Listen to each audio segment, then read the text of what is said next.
Look at YouTube, back at another video. We got Watch Chicago Drill with the loud tap. Chicago niggas. No single group of niggas have ever been a worse influence on the entire world. Why can't we just dance like New York niggas? Why we can't just smoke weed and all wear the same color like LA niggas? We the only group of people that made killing a motherfucker, then dissing the same motherfucker and his homies on the song have mainstream appeal. I will never forget when my wife was watching TikTok and I heard, Now let's be facts.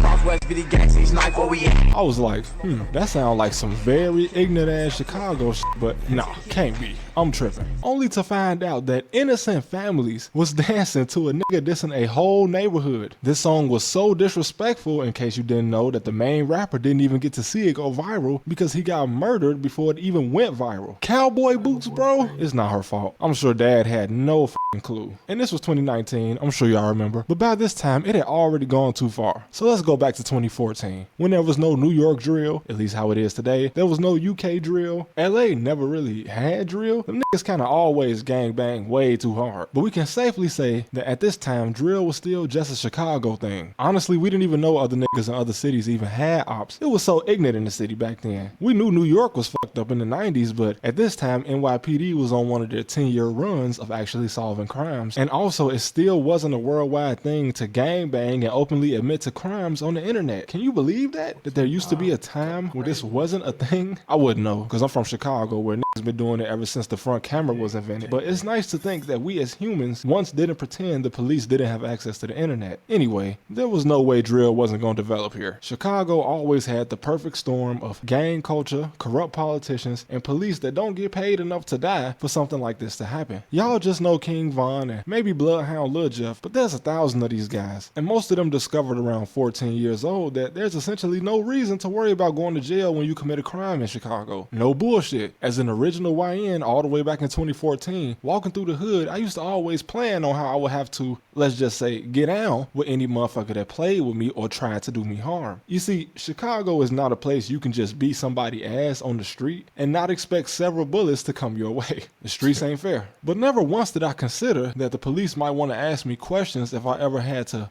get down with a motherfucker. And I'm not a killer, so imagine what the actual psychotic 14-year-olds were thinking and still think. When you see guys go live after a shootout and you hear a nigga in the back say, "And they ain't have on no mask, don't give no fuck. There's cameras all on that bitch." Ooh, BD. you know these little niggas never cared. That guy actually did go to jail, I think. Please take his ass to jail. We got enough menaces on the streets. And did y'all see the dude that walked in the gas station holding the AR under his arm like he was in North Texas smoking a cigarette, pay for his shit at the register, then go outside and send a motherfucker to the afterlife? This is nothing new. Look at his face, bro. He never cared about nothing. I think this shit is still unsolved too. But anyway, here's the facts in 2025. The Chicago police have gotten better at their job and begun solving or at least making an arrest on about 50% of cases like this. Unfortunately, the YNs have only gotten more reckless. The problem is, just like 10 years ago, we only see at the most 2 out of every 4 new drill rappers actually have the chance to blow up and live to see a way out of the hood. Just look at this picture. 3 of these guys for sure had the potential to get rich. One guy was the clear star, the other guy was the runner-up, and the other guy had potential too. But here we are, the 2 of them with the most views are dead. One is doing his best to keep up, and the other managed to take off just off the strength of how close he was to the star. And all jokes aside, this is sad. Tay Capone said it best. He's a veteran from the original drill, and one of the last